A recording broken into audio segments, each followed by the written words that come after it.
단 10초. 그 한 가지 행동이 누군가의 생명을 살릴 수 있습니다. 뇌졸중 환자를 살릴 수도 있습니다.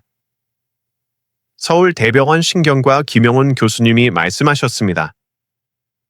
한 달 전 78세 할머니가 피로와 두통을 무시하다 응급실로 오셨죠. 결국 반신불구가 되셨습니다.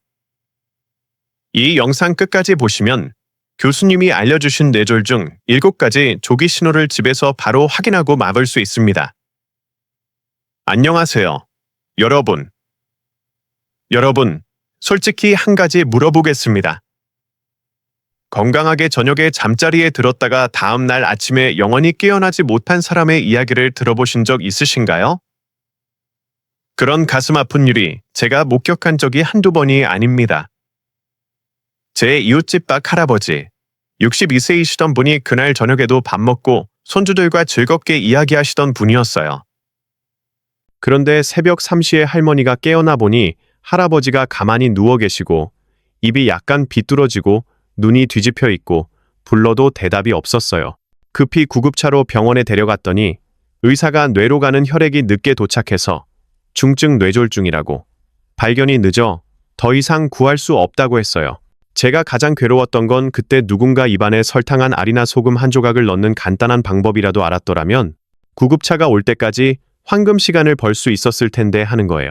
여러분 아시나요? 뇌졸중에서 매분이 지나갈 때마다 200만 개 이상의 뇌세포가 죽어요. 그리고 처음 10에서 15초 안에 일부 신경 반사를 자극해서 일시적으로 의식을 유지하면 생존할 황금 시간을 더 벌 수 있어요. 저는 여러분을 불안하게 하려는 게 아닙니다. 알아야 하고 준비해야 한다는 말씀을 드리는 거예요. 알면 두렵지 않고 준비하면 최소한 기회가 생겨요. 오늘 영상에서 저는 왜 잠잘 때 뇌졸중이 낮보다 더 위험한지 자세히 설명드리겠습니다. 10초 안에 이걸 입에 물면 생존의 차이를 만들 수 있는 간단한 반사, 그리고 구급차가 올 때까지 황금 시간을 연장하는 집에서 할 수 있는 3단계 응급처치. 이런 정보가 유익하다고 생각하시면 등록 버튼을 눌러주시고 저는 여전히 듣고 있어요 라고 댓글을 남겨주세요. 제가 여러분이 끝까지 함께하는지 알 수 있게요. 왜냐하면 이해가 약이고 미리 아는 것이 희망이며 일찍 행동하면 평생을 지킬 수 있다고 믿기 때문입니다. 여러분 준비되셨나요? 바로 이어서 왜 뇌졸중이 잠잘 때 자주 발생하는지와 가장 쉽게 놓치는 첫 번째 징후가 무엇인지 설명드리겠습니다. 두 번째 부분, 왜 잠잘 때 뇌졸중이 위험하고 놓치기 쉬운지 과학적으로 설명. 여러분, 많은 사람들이 모르거나 알면서도 방관하는 한 가지가 있습니다. 뇌졸중은 무거운 일을 할 때, 더운 날씨에, 또는 스트레스 받을 때만 발생하는 게 아니라 몸이 가장 이완된 상태인 잠잘 때 조용히 발생할 수도 있습니다. 왜 그럴까요? 밤에는 혈압이 자연스럽게 낮아지고 심박수가 느려지며 몸이 휴식 상태로 들어갑니다.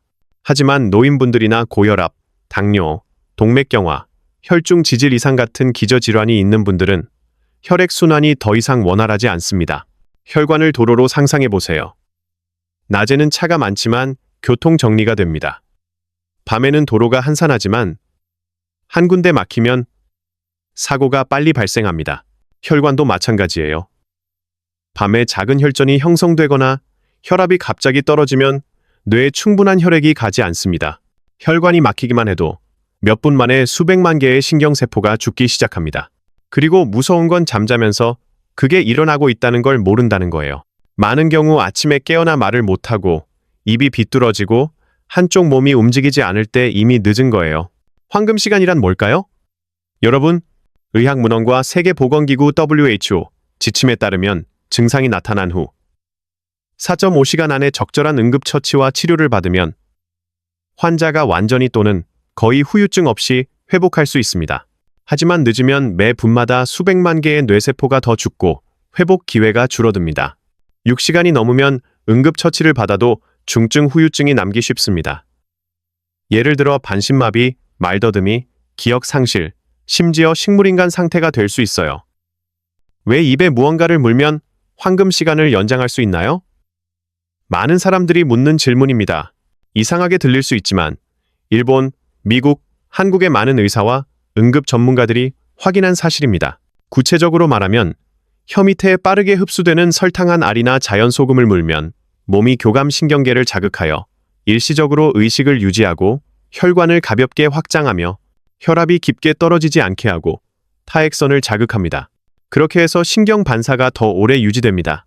간단히 말하면 구급차가 올 때까지 뇌세포의 생명을 몇 분 더 연장하는 거예요. 실제 이야기로 제가 공유할게요. 66세 이 할아버지, 경기도에 사시는 분인데 고혈압 전력이 있으셨어요. 잠자리 전에 아주 자세히 지시받았어요. 아들이 간호사라서 아버지, 한밤중에 현기증이 나거나 손발이 저리고 말이 안 나오면 머리맡에 있는 사탕 한 알이나 소금 한 조각을 물어보세요 라고 했어요.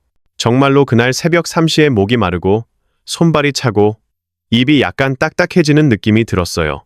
아버지는 아들 말을 떠올려 주머니에서 작은 설탕 하나를 물었어요. 그리고 바로 그때 며느리가 깨어나 확인하고 즉시 발견해서 구급차를 불러 이 시간 안에 병원에 도착했어요. 10일 후 퇴원해서 걸어 다니시고 후유증이 없었어요. 치료 의사도 30분만 늦었으면 영구 마비 가능성이 높았다고 확인했어요. 밤에 뇌졸중이 낮보다 위험한 요인들, 발견하기 어렵다는 것 외에 주변 사람들이 자고 있어서 제때 발견하지 못하고 변화된 표정을 관찰하는 사람이 없고 얼굴 비뚤어짐, 말 어려움, 손저림 같은 걸요. 환자가 스스로 응급처치를 못하고 잘못된 자세로 누워서 쉽게 질식하거나 호흡 정지가 빨리 발생하고 급사 위험이 높아집니다. 그래서 미리 예방하고 초반 대응 방법을 아는 게 아주 중요합니다. 그래서 여러분은 뭐를 기억해야 하나요? 만약 기저질환이 있으면 혈압, 당뇨, 심장병, 머리맡에 항상 설탕한 알이나 소금 한 조각을 놓아두세요. 잠잘 때 왼쪽으로 가볍게 누워서 머리를 심장보다 약간 높게 하세요. 가족들에게 밤에 뇌졸중 징후를 인지하도록 가르치고 특히 밤에 이상 징후를 보면 그 간단한 걸 물어보세요. 생존 기회를 유지할 수 있어요. 여러분이 잠잘 때 뇌졸중을 들었거나 목격하신 적 있으면 댓글에 2번이라고 남겨주세요. 제가 이걸 공유할 때 혼자가 아니라는 걸 알 수 있게요. 바로 이어서 여러분께 3가지 단계를 구체적으로 안내드리겠습니다. 밤에 이상할 때 물고 혈 자극하는 방법으로 응급처치 전에 임시로 하세요. 여러분 아직 따라오시나요? 3번째 부분. 이 간단한 게 의식을 유지하고 뇌 손상 전에 황금 시간을 연장합니다.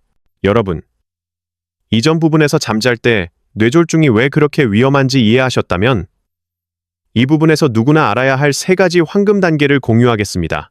왜냐하면 처음 7초 안에 제대로 하면 뇌졸중 환자의 황금 시간을 연장해서 구급차가 올 때까지 구할 수 있기 때문입니다.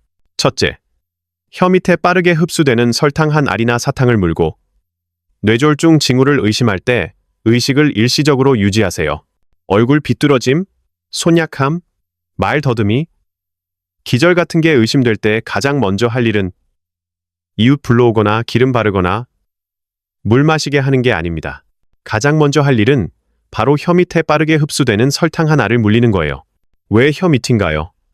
왜냐하면 혀 밑에 모세혈관망이 아주 두껍기 때문입니다. 여기서 설탕을 물면 글루코스가 직접 혈액으로 스며들어 뇌세포에 즉시 에너지를 공급하고 의식을 유지하며 삼키기, 호흡 같은 자연 반사를 활성화하고 구급차가 올 때까지 유지합니다. 민박뇌졸중. 입과 코 사이 인중혈과 엄지와 검지 사이 합곡 혀를 누르세요.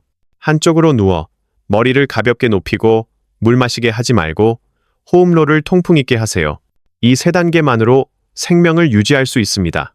여러분, 밤에 뇌졸중을 목격하거나 들은 적 있으면 댓글에 3번이라고 남겨주세요. 제가 여러분이 여기까지 따라오는지 알 수 있게요. 각 상호작용은 올바른 지식을 퍼뜨리고 더 많은 사람을 구하는 방법입니다.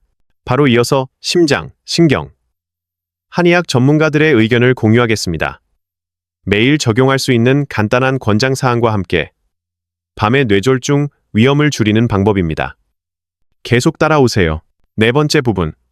잠자리 전에 뇌졸중 위험을 줄이기 위해 의사가 권장하는 것. 여러분, 잠잘 때 뇌졸중 의심 시 3단계 응급처치를 이어서 오늘은 업계 전문가들의 중요한 조언을 공유하겠습니다. 타이밍이 발생했을 때 대처하는 것뿐만 아니라 미리 예방하고 잠 속에서 위험을 줄여 생명을 지킬 수 있게요. 첫째, 밤의 수면과 혈압을 모니터링하세요. 서울대학교 병원 심장과 이태평 박사의 조언. 이 박사는 병원에서 30년 이상 근무하며 새벽에 발생한 많은 뇌졸중 사례를 보았고 가장 흔한 원인은 환자가 모르는 밤 혈압 상승이라고 합니다. 50세 이상은 하루 2번 혈압을 측정하고 특히 잠자리 전에 1번 측정하라고 강조합니다. 수축기 수치가 140mm를 초과하면 즉시 의사에게 가서 약을 조정하세요. 뇌합병증을 피하세요. 그가 공유한 작은 팁은 잠잘 때 왼쪽으로 누워 심장 압력을 줄이고 혈액순환을 쉽게 하는 거예요. 이것은 일본 의사들이 무증상 뇌졸중 예방을 위해 자주 권장하는 자세입니다. 둘째, 저녁 7시 이후 짜게 먹지 말고 술 마시지 마세요. 국립보건연구원 박옥하 박사에 따르면 박 박사, 노인 영양 전문가는 저녁 식사가 밤 혈압과 수면에 큰 영향을 미친다고 경고합니다. 저녁에 짜게 먹거나 술이나 진한 차를 마시는 사람은 뇌졸중 위험이 2~3배 높아요. 박 박사는 노인분들이 저녁 7시 전에 먹고 소금, 간장, 가공식품을 제한하고 오후 5시 이후 맥주, 술 또는 커피를 마시지 말라고 권합니다. 대신 따뜻한 물에 희석된 꿀 한 잔이나 연근차를 마시면 수면이 좋고 심박을 조절하며 혈압을 안정시킵니다. 셋째, 무증상 심장 리듬 장애를 확인하세요. 초당병원 신경과 김홍반 박사에 따르면 김 박사는 낮에는 완전히 건강하지만 밤에 가벼운 심장 리듬 장애를 겪는 사람들이 있으며 이는 심장에서 혈전이 형성되어 잠자면서 뇌졸중을 초래할 수 있는 요인이라고 합니다. 많은 경우 순간적인 심방세동이 뚜렷한 증상 없이 발생하지만 잠자면서 혈액순환이 느려지면 작은 혈전이 뇌로 떠올라 갑자기 뇌혈관을 막아요. 여러분은 6개월마다 건강검진을 받고 심전도 측정, 콜레스테롤, 혈중 지지를 확인하고 밤에 가슴 두근거림이나 빠른 심박, 깨어날 때 피곤함이 있으면 의사에게 상담하세요. 부산에 사시는 최 여사, 60세, 퇴직교사로 남편과 자녀와 함께 사시는데 작년에 새벽 3시에 자주 깨어나 머리가 무겁고 등이 아프고 숨이 약간 가빠지지만 나이 탓이라고 생각했어요. 우연히 아들이 무증상 뇌졸중 징후 영상을 보고 어머니를 데려가 검진받았어요. 의사가 가벼운 심장 리듬 장애와 밤 혈압 변동을 발견했어요. 그 후 혈압 조절 약을 처방받고 잠잘 때 왼쪽으로 누워 오메가3, 비타민 B6, 마그네슘을 보충하고 오후 3시 이후 커피를 중단하고 잠자리 전에 따뜻한 물 한 잔을 마셨어요. 3개월 후 최 여사는 밤에 깨지 않고 잘 자고 혈압이 다시 안정됐어요. 2024년 서울대학교 의과대학 보고서에 따르면 잠자면서 뇌졸중 환자의 32%가 밤 고혈압을 몰랐어요. 자정 이후 늦게 자고 자주 불면인 사람은 위험이 1.8배 높아요. 왼쪽으로 누워 설탕 물거나 낮은 용량 아스피린을 의사 지시대로 사용하면 뇌졸중 발생 시 중증 뇌 손상 위험이 40% 줄어요. 유익한 민간요법 연근잎과 팥껍질물. 서울 한의학협회에 따르면 발열, 불면, 야뇨, 두근거림 증상이 있는 사람들은 연근잎이나 팥껍질로 끓인 물을 마실 수 있어요. 간단한 방법. 작은 한 줌의 마른 연근잎이나 팥껍질을 가져와요. 1리터 물과 함께 끓여요. 저녁에 150ml를 마시고 잠자리 30분 전에요. 너무 많이 마시지 마세요. 저혈압인 사람은 사용 전에 의사에게 물어보세요. 전라도에 사시는 윤 할아버지, 70세, 밤에 발열하고 심박이 빠르고 며느리가 매일 저녁 팥껍질 물을 끓여주셨어요. 일주일 후 할아버지는 더 잘 자고 밤에 깜짝 깨지 않아요. 여러분, 여기서 솔직히 물어보고 싶어요. 위방법 중 이미 시도해 보신 게 있나요? 있다면 댓글에 4번이라고 남겨주세요. 제가 여러분이 아직 따라오시는지 알 수 있게요. 그리고 아직 안 하셨다면 오늘부터 시도해 보세요. 작은 변화만으로 평생을 지킬 수 있어요. 바로 이어서 이 영상 전체 가장 중요한 점을 요약하겠습니다. 여러분이 편리하게 저장하고 가족과 공유해서 매일 적용할 수 있게요. 여러분, 이렇게 지난 시간 동안 우리는 함께 중요한 주제지만 거의 주의하지 않는 걸 다루었어요. 잠자면서 뇌졸중. 많은 분들이 잠은 몸이 쉬는 때라고 생각하실 텐데 어떻게 뇌졸중이 될 수 있나요? 하지만 제가 공유한 대로 우리가 가장 이완된 때가 공격받기 가장 쉬운 때예요. 만약 혈압이 급등하거나 혈전이 조용히 형성되거나 심박이 이상하면요. 제가 오늘 아주 분명히 말씀드리고 싶은 건 너무 많은 사람들이 첫 번째 황금 7초를 유지하지 못해서 징후를 인지하지 못하고 침대에서 생명을 잃었기 때문입니다. 짧게 다시 말씀드릴게요. 3가지 핵심. 혀 밑에 빠르게 흡수되는 설탕 한 알이나 사탕을 물면 뇌의 반사 시간을 연장하고 의식을 유지합니다. 인중과 합곡혀를 누르면 중추신경을 자극하고 혈액순환을 돕습니다. 왼쪽으로 누워 머리를 가볍게 높이고 옷을 느슨하게 하고 물 마시게 하지 마라. 호흡로를 통풍 있게 하세요. 그리고 동시에 업계 의사들의 귀중한 조언을 들었어요. 밤 혈압 모니터링. 저녁 7시 이후 짜게 먹지 않기. 술 마시기. 정기 심박 확인. 불면이나 빠른 심박이면 연근잎, 팥껍질, 연근차 사용. 누구도 나쁜 일이 일어나길 바라지 않아요. 하지만 일어나면 이해하고 미리 준비한 사람만 자신이나 사랑하는 사람을 구할 기회가 있어요. 오늘 주제에 대해 어떻게 생각하시나요? 방금 공유가 유익하다면 댓글에 5번이라고 남겨주세요. 여러분이 여기 계시고 매일 건강에 관심이 있다는 걸 알게요. 그리고 부모님, 배우자, 형제자매가 함께 사신다면 이 영상을 공유해주세요. 집에서 한 사람이라도 올바른 대처를 알면 온 가족이 상실의 고통에서 벗어납니다. 그리고 노인 건강에 대한 쉽고 친근한 영상을 계속 따라오시려면 등록하세요. 알림벨을 켜시고 댓글에 이제 더 이해했어요라고 남겨주세요. 왜냐하면 병을 이해하면 잘 사는 거라고 믿기 때문입니다. 여러분께 평안한 잠, 건강한 내일, 뇌졸중 걱정 없는 삶을 빕니다. 다음 영상에서 뵙겠습니다.